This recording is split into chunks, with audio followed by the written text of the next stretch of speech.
Hello everyone, welcome back to my channel. কেমন আছো সবাই? আশা করছি সবাই ভালো আছো, সুস্থ আছো। আমিও ভালো আছি।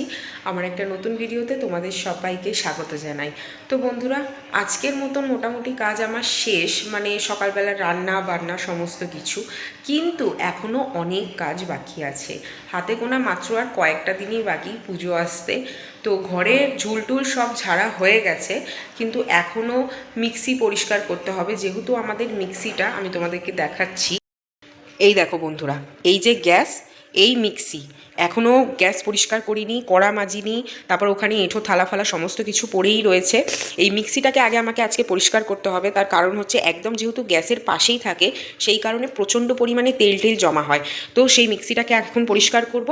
আর তার সাথে পরিষ্কার করব হচ্ছে এই যে ডাইনিং টেবিলের এই নিচের পোর্শনটা। এখানে সব বিস্কিটের ডিবে, মুড়ির ডিবে, তাল মিস্ত্রির ডিবে, আরও অনেক রকমের ডিবে, তারপর দিদার ওষুধ সমস্ত কিছু রাখা থাকে। এখানটা পরিষ্কার করব। তো চলো তোমরা ভিডিওটা দেখতে থাকো আমি কি করছি।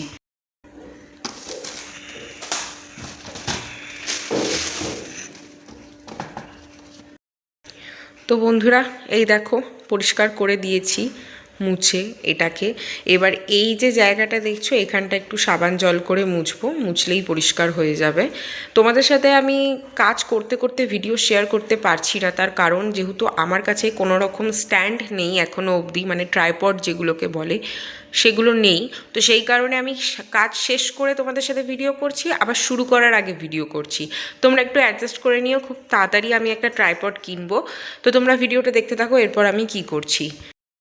সিঙ্কে এক পাজা বাসন রয়েছে, এবার বাসনগুলো মেজে আমি পরিষ্কার করব। তোমরা ভিডিওটা দেখতে থাকো।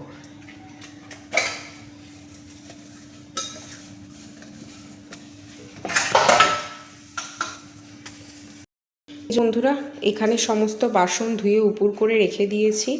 এবার বার করেছি হচ্ছে মশলাপাতির ডিবা, ডালের ডিবা সমস্ত বার করা হয়েছে।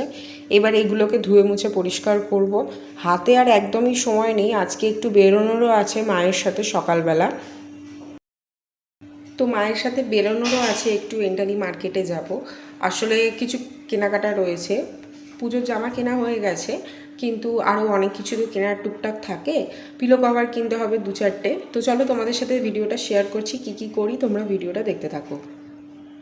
তো এই যে এইখানে সব মশলা ডিবে নামিয়ে নিয়েছি। একটা নতুন স্কচ ব্রাইট বার করেছি, আর একটুখানি সার্ফ নিয়ে নিয়েছি। এবার সব কিছু পরিষ্কার করব। সব বোতল আমার ধোয়া হয়ে গেছে, মানে মাজা হয়ে গেছে, এবার খালি ধোবো। তোমাদের একটা জিনিস দেখাই, প্রত্যেকটা বোতলে কিন্তু জিনিস রয়েছে। এটাই যেমনি মসুর ডাল রয়েছে, এটাই রয়েছে গোটা গরম মশলা, এটাই রয়েছে নুন ভর্তি করে। তোমরা হয়তো ভাবতে পারো যে ভর্তি বোতল কেন আমি ধুচ্ছি, এতে তো মশলা নষ্ট হয়ে যাবে। একেবারেই নয়। আমার শাশুড়ি মাকে আমি দেখেছিলাম যে উনি এরকম মশলা শুদ্ধ বোতলই ধুতেন। আমি ওনাকে জিজ্ঞাসা করেছিলাম যে যদি নষ্ট হয়ে যায় মশলা, উনি বলেছিলেন বোতলের এই ঢাকাটা যদি ঠিকঠাকভাবে আটকানো থাকে শক্ত করে, আর কোথাও যদি বোতল ফাটা না থাকে, তাহলে কখনোই মশলায় জল ঢুকবে না আর মশলাও খারাপ হবে না। তো চলো তোমাদের সাথে কথা বলতে বলতে এবার আমি মশলার ডিবেগুলো ধুয়ে নিই।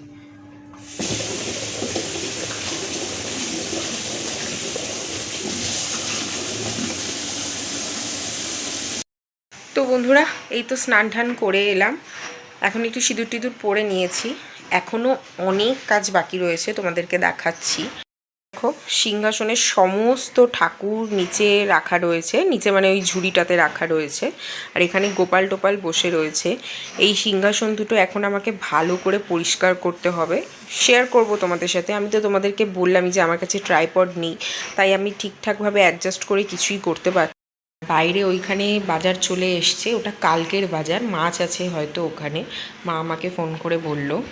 পরশুদিন বৃষ্টির কারণে আমাদের এইখানে কালকে পুরো থই থই হয়ে গেছে সব কিছু, মানে পুরো কলকাতা শহরটাই জলের তলায় চলে গেছে। আমার বর সকালবেলা বেরিয়ে দেখতে গিয়েছিল যে ও কাজে যেতে পারবে কিনা, যেহেতু আর কটা দিনই বাকি পুজোর 4টে দিন তো ছুটি থাকে, অফিসের প্রচুর কাজ করতে হয় তার আগে। ও বলছে যে ওর হচ্ছে জাং অবধি জল। ও অতটা লম্বা মানুষ, মানে আমার বর বেশ লম্বা, ওর যদি জাং অবধি জল হয় তাহলে যারা নাটা নাটা মানুষ তাদের কী অবস্থা হবে। আমার বর আমার কাকা কেউই কাজে যেতে পারেনি, সেই কারণে আজকে সকাল সকাল ওরা কাজে বেরিয়ে গেছে। তো আমাকে ফোন করেছিল, বলল এখনও রাস্তায় অনেক জল রয়েছে। যেহেতু মার্কেট যাবার কথা হচ্ছে, জানি না কতটা যেতে পারবো, গেলে অবশ্যই তোমাদের সাথে শেয়ার করব। আর তোমাদের আরেকটা জিনিস দেখাই, তোমরা কতটা লক্ষ্য করতে পারছো জানি না, ফ্যানটা অফ আছে তাই একটু ঘেমে গিয়েছি। এই গালের এই জিনিসগুলো দেখো। পুজো আসছে, কিছু আসুক চাই না আসুক, মুখে এরকম কয়েকটা ব্রণ ঠিকই আসবে। তো এইগুলোকে তো এখন আমি রিকভার করতে পারবো না, তার কারণ আমি মুখে কিছুই ব্যবহার করি না খুব একটা। তোমাদের সাথে যে মেকআপ ভিডিওটা আমি শেয়ার করেছিলাম কিছুদিন আগে, ওই কটা প্রোডাক্টই আমি ব্যবহার করি, তাও মানে সব সময়ের জন্য না, যখন কোনো বিয়েবাড়ি বা কোনো রকম খুব বড় অকেশনে যাই তখনই। আদারওয়াইজ আমি যদি এখান থেকে কোনো একটা জায়গায় এমনি গেলাম, জাস্ট মুখে সানস্ক্রিন, সকালবেলা যদি যাই আর ময়শ্চারাইজার, আর দিনের মানে বিকেলে যদি যাই তাহলে শুধুমাত্র ময়শ্চারাইজার মেখেই আমি চলে যাই। তার কারণ আমার স্কিনটা এতটা সেন্সিটিভ, উল্টোপাল্টা কিছু ব্যবহার করলেই মুখের মধ্যে ব্রণ বেরিয়ে যায়। এরকমটা ছিল না, জানি না কেন হলো। টিনেজ বয়সে যে ব্রণটা হয় সেটা আমার হয়নি, আমার সেটা হয়েছিল দামড়া বয়সে। তখন আমি 20-21 বছর বয়স হবে আমার, তখন আমার কপালে আর এই গালের এই চত্বরটুকুনিতে এত ব্রণ হয়েছিল না বন্ধুরা, যে কিছু বলার নেই। আমি ট্রপিকলে গিয়ে ডক্টর দেখিয়ে তারপরে ঠিক করিয়েছি। তা সেই কারণেই আমি আর এখন সেরকম কিছু ব্যবহারও করি না মুখে। উনি আমাকে বলেছিলেন, মানে আমি যেই স্কিন স্পেশালিস্টকে দেখিয়েছিলাম, উনি আমাকে বলিয়েছিলেন বেশি কিছু না ব্যবহার করতে, খুব মিনিমাম প্রোডাক্ট ব্যবহার করতে। তো একদিন তোমাদের সাথে সেই টপিকে একটা ভিডিও শেয়ার করব, আমার পিম্পল জার্নিটা কি করে আমি রিকভার করেছি। তো এখন তো এই ঠাকুরের সিংহাসনটা পরিষ্কার করব, তোমরা ভিডিওটা দেখতে থাকো। তো গুড ইভিনিং ফ্রেন্ডস, এখন সন্ধে ওই 7:30 মতন বাজে। আজকে যেতে পারিনি মার্কেটে, তার কারণ আমাদের এখানে এখনও জল নামেনি, এখনও প্রায় হাঁটু অবধি জল রয়েছে। মানে কালকে তো জাং অবধি ছিল, আজকে হাঁটু অবধিতে এসেছে। হয়তো কালকে যাব, সেটা তোমাদের সাথে শেয়ার করব, চেষ্টা করব শেয়ার করার। আর আজকে পুরো ভিডিওতে আমি মাম্মামকে দেখাতেই পারিনি, তার কারণ হচ্ছে উনি ভীষণ ব্যস্ত, নিজের কর্মে উনি ব্যস্ত থাকেন। সারা সকাল উনি ঘর ছিটিয়েছেন আর আমি ঘর গুছিয়েছি। এখন ওই ঘরে বসে তার বড়দিদিনের সাথে খেলছে, তোমরা হয়তো আওয়াজ পেতে পারো ব্যাকগ্রাউন্ডে, আর গানেরও আওয়াজ পেতে পারো, জানি না কপিরাইট ক্লেম আসবে কি না। যাই হোক, তো আজকের ভিডিওটা এখানেই শেষ করছি, তেমন আর কিছু শেয়ার করার নেই তোমাদের সাথে। দেখা হবে অন্য কোনো ভিডিওতে। ভালো থেকো তোমরা সবাই, আর আমাকে সাপোর্ট করো। বাই।